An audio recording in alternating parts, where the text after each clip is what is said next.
The last thing we're going to do in this lesson is to learn how to describe the distribution of a data set. Histograms are especially convenient for understanding the shape of the data distribution. If you want to describe the distribution of a data set, go ahead and construct a histogram if you're working with a quantitative data set, and look at the shape of the histogram. Here are the ways you can describe a quantitative data set.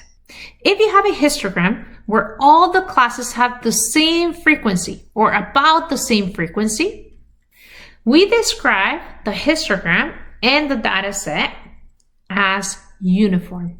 Okay.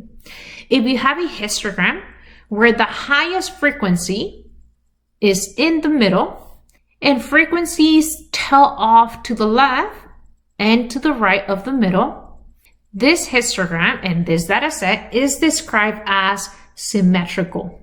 Okay. This can also be described as a bell-shaped.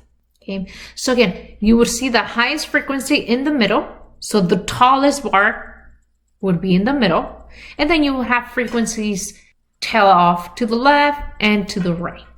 Now, if you have a histogram that is mostly symmetrical, okay, but it has a few extra data values stretching the graph to the right, so if the graph is being stretched out to the right, this is what we call a right-skewed histogram.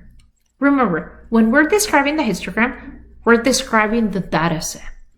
Now, if you have a histogram that is mostly symmetrical, but has a few extra values stretching the graph to the left, then we call this left-skewed. On exercise number 3, you're being asked to describe the shape of the histograms.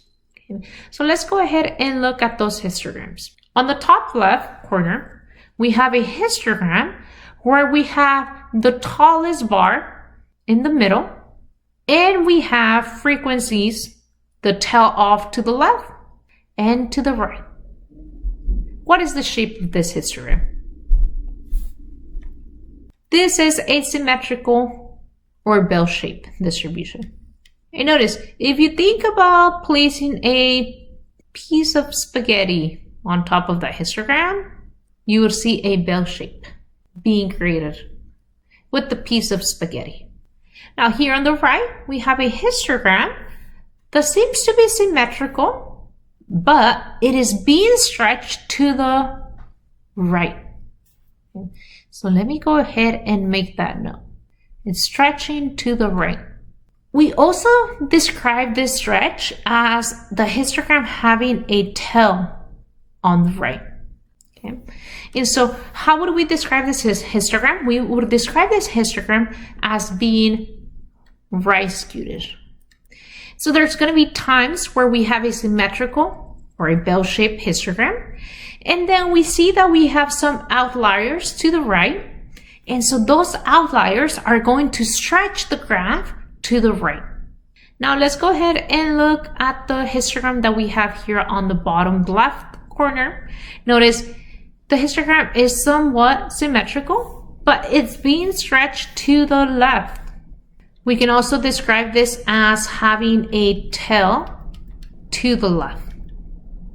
The shape of this histogram is left-skewed. Okay.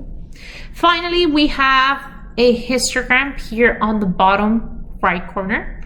And notice all the bars have the same height. In other words, all the class boundaries have the same frequency. What type of shape is that? A histogram where all classes have about the same frequency or the same frequency is described as uniform.